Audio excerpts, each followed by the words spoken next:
Welcome to another exciting edition of the MMA Outsider Podcast. I'm your host, Richard Anderson Mann, and joining me is a man who needs no introduction, John Arthur McNeil Buhl. Buhl? Buhl, yeah. Okay, I'll take that. It's close enough. Sorry, man. It's been a long time. I haven't gotten to host in a while. I was off my game. I know. It's weird. It definitely sounds much better with you in charge, though. Oh, that I disagree with. I don't know. You should have seen the amount of email we got praising your amazing hosting skills and me sounding garbled through a phone. I thought that was just spam asking us for to buy Viagra pills. Well, I mean, I buy Viagra, so I don't know. Anyway, last weekend, UFC 132. We're going to talk a little bit about that because really there wasn't, anything going down this weekend besides an M1 show. So we're going to just look back instead of looking forward. And I guess we'll start with what was like the craziest thing to you. Are you going to go with the crazy Condit knockout or the Ortiz actually winning a fight? What really stuck out for you? Well, I mean, the Condit Kim and the Lieben Silva fights were both pretty fun to see, but there's no way I can look past Tito Ortiz actually dropping someone with a punch, first of all, which is crazy enough, and then, finishing it off with a slick guillotine choke, and, whatever excuses Bader's camp may have, or, maybe he got lucky, who knows, but I mean, Ortiz has been around a long time, and he went in there, he came out aggressive, landed a good punch, and did the job, so I gotta give full credit to him, even though I'd written him off a long time ago. Yeah, I mean, actually, I was thinking of a way to actually be negative about his best performance in about like 5 years, and I decided what I'm going to go with is that even though he claims to be such a savvy businessman, he's really handled his career terribly because you see that he actually is kind of on the level of people who are on like the fringe of the top 10, but it's the fact that he was always putting himself into these high-profile fights against good opponents. He really kind of flatlined there. Yeah, and I don't know about you, but I mean, just watching him normally, while his stand-up isn't great or terrible, it's never been great. But the one thing that I think he did that really probably caught Bader off guard, like I said, was just rushing at him and really bull rushing him and throwing that combo out there and catching him with that short right. And if you can catch someone in close like that when they don't quite have their guard where it should be, and you can catch the chin, I mean, you don't have to be a big power puncher to drop him, and that's what Tito did. And I don't think Bader was ready for that. Yeah, and one more thing on this fight before we move on is I just think that those three guys leaving Arizona Combat Sports has really come back to bite them. I mean, Simpson, Dalloway, and now Bader, none of them have looked on their game since that whole break happened. No, they haven't. And I mean, I don't know like who they're really training with or what they're doing, but I think they need to be in a situation where they're subservient to a leader and not trying to just, run their own camps because I mean, Simpson got a win on the undercard, but, it wasn't the same dynamic guy that people were excited about. No. Dalloway got knocked out by Munoz, and now Bader is, he's trying to hang on out of the top 10. So there's that. Yeah, I mean, I think they have talent there, but yeah, like you said, sometimes when you're young and you're suddenly in charge and you don't have anyone on top of you really making sure that you're going that extra mile. I mean, even if it's just a little bit of a difference, it can be, what takes you from being a top 10 guy to just being like a middle tier, kind of a waste of talent almost. You mentioned the Dong-Young Kim Carlos Condit fight. I think we actually kind of called this right, with the exception of kind of getting the sweep early in the first round. But we said that Kim was going to get takedowns, and that Condit really had a chance to finish it on the feet with some crazy dynamic striking. Yep. I don't know if I saw anything coming that dynamic, but Yeah. shades of Thiago Alves, Matt Hughes. Yeah, Thiago Alves or Jose Aldo against Cub Swanson, the double flying knee, which maybe it's an underutilized weapon because, of course, when you throw that front knee out there, the guy looks up and he's trying to block that one, and then you have that rear knee sneaking up behind it, and you just clock him in the face. It's a beautiful move, and no offense to Dong-Young Kim, but I don't know that many people shed a tear about him losing. Yeah, and I don't know about you, but the hardcore fans I was watching with were pretty pissed that he came into the Pride entrance music, even though he never fought in Pride. I mean, it's an ode to it. I mean, you should respect that if you're going to be one of those Pride Never Die people. Yeah, but shouldn't you have had to have actually fought there? I mean, he was signed with Pride when it folded. That's how he ended up in the UFC. Oh, well, he still didn't fight there. True. And then, the other one we talked about is the Tito Ortiz Chris Lieben fight. I think we sort of called this. Wanderlei Silva? I'm sorry. Wanderlei Silva and Chris Lieben. We sort of predicted this one too, just like we mentioned that Wanderlei's chin wasn't what it once was, and I think that was extremely obvious now more than ever. Yeah, and really, and also what we saw is Chris Lieben's toughness and his chin is still there, and Silva's wild looping punches. While I thought maybe, as aggressive he is and is defensively unsavvy as Lieben is, it might give the Axe Murderer a chance to get one more nice win in his career. Really, it just, Lieben did exactly what he needed to do. He took a couple of brutal shots, but then caught him with a really nice counter hook, kind of right above the ear, and that was what really took away his balance. You could tell, and those uppercuts were just brutal, and that was the end of it. It was quick and ugly, but imagine what odds you could have gotten even 3 years ago, or maybe 5 years ago, if you'd gone up to a Pride fan and say, "I'll give you $100 that one day Chris Lieben's going to beat Wanderlei Silva." Yeah, I mean, I think the question is, would that have happened then?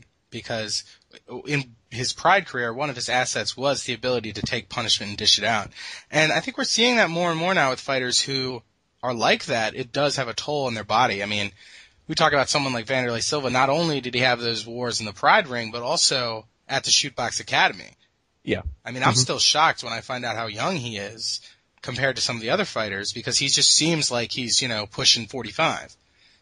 Yeah, that is true. And, at one point, maybe we'll see Chris Lieben go on a similar kind of downturn, but, for the time being, it's hard not to respect a guy who's as tough as he is and just gets in that many brutal contests and somehow finds a way so many times to come out on top like that. Yeah, and I gotta ask you the obligatory question now. Is this the end of Wanderlei? And if it isn't, should it be? Well, you could have said that, after Rupi and, of course, he'd lost to Liddell, than the big one over Jardine, he hadn't done a lot in the UFC. The one argument you could make in his favor is that besides being very popular and, they've done a good job promoting him and kind of really, I think, getting the fans to buy into the kind of caliber of fighter he's been in his career, he did have the performance against Rich Franklin, and you could even make a bit of a case that he did beat Franklin. I mean, I thought that was a really close fight.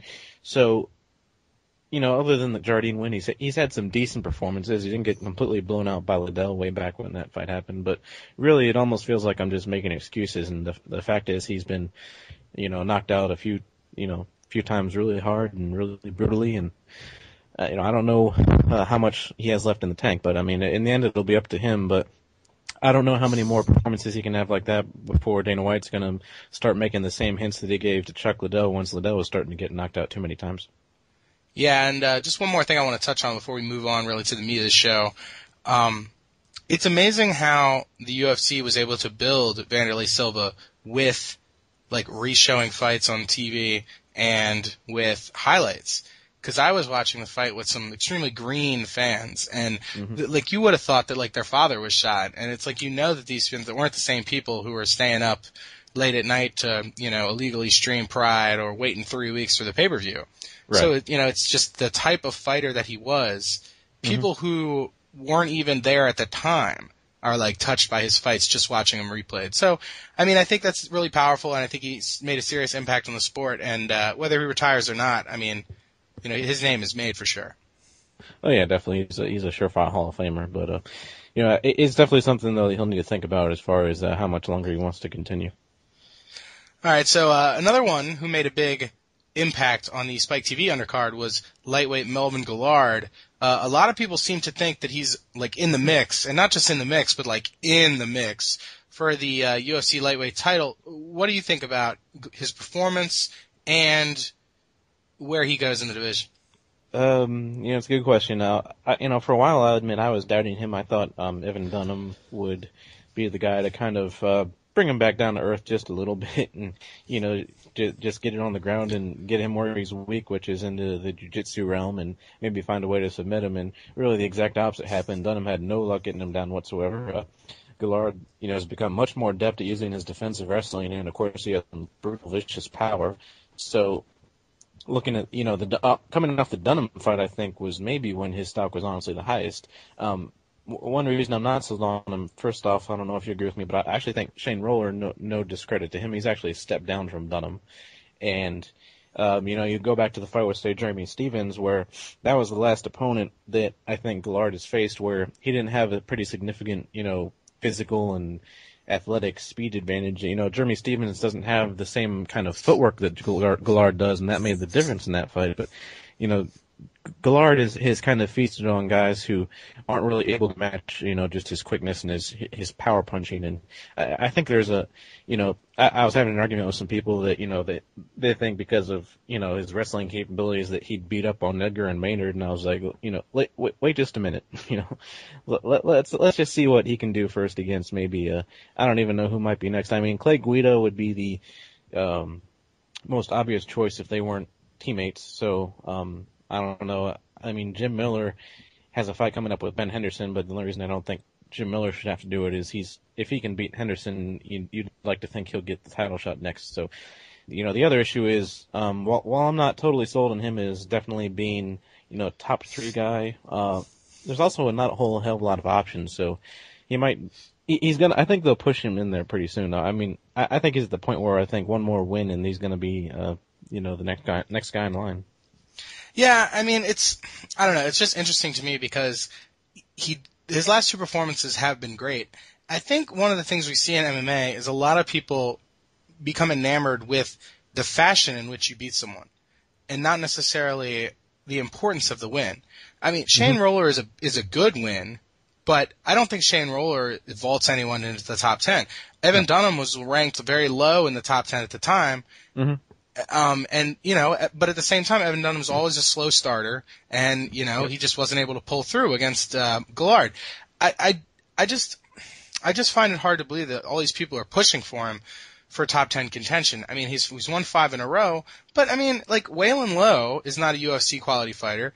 I think he lost to both Stevens and Janis Torres. So, I mean, it's like, how can you say that a guy who arguably lost to Jeremy Stevens and Janis Torres isn't in the UFC anymore, should be fighting for a title? And I think Stevens, while very talented physically, he's a very raw fighter. Right. I think he needs to beat someone. I think if they're going to be serious about putting him in title contention, he has to beat either the winner or the loser of that Ben Henderson-Jim Miller fight. I agree with you that if Miller wins, he should get the shot. I would love to see Miller and Guillard because I don't think Gillard's Achilles heel, which is submission defense, has gone away in any way. Right, and Jim Miller has the wrestling acumen and also the toughness that Guillard isn't going to just be able to bully him. He'll have to go into much deeper waters to finish off Jim Miller. So, like I said, I don't think Miller needs to prove himself anymore. I think that's the level of opponent where we're going to really see if Guillard is as good as some people are starting to think he is. But, I mean, I do think Guillard is maybe top 10 now, but like in the lower tier, like maybe 8, 9, or 10. But, once that hype train starts, it's hard to get it stopped. Yeah, I mean, I updated the rankings for ProMMANow.com today because it's part of my job there. I did not put him in the top 10 because, as I looked at it, I didn't see anyone in the top 10 who was deserving of getting bounced out of the top 10 by him coming in. Right. The only real candidate that I thought was Anthony Pettis at 10.